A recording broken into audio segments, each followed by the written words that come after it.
तो चलिए इस टॉपिक में हमने जो भी चीजें सीख ली हैं उसके बेसिस पर देख लेते हैं ये concept test. Are you ready for a challenge?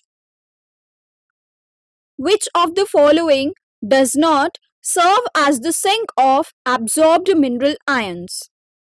Option A, young flowers. Option B, meristem. Option C, fruits. या फिर ऑप्शन डी, older leaves. यहाँ पर हम वीडियो को थोड़ी देर के लिए पॉज करेंगे। तब तक सभी बच्चे इस क्वेश्चन को अच्छे से रीड करेंगे, इसके ऑप्शंस को भी पढ़ेंगे और आपको जो भी सही जवाब लगता है उसे आप अपनी नोटबुक में नोट कर लें।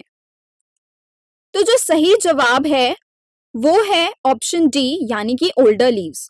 जो यंग और ग्रोइंग प्लांट पार्ट्स होते हैं वहां पर मिनरल आयंस की बहुत ज्यादा जरूरत होती है, यानी वो एक सिंक की तरह काम करते हैं।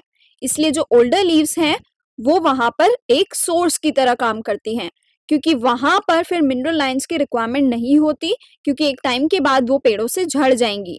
इसलिए वो सारे mineral nutrients in older part से यंग पार्ट्स की तरफ जाने लगते हैं।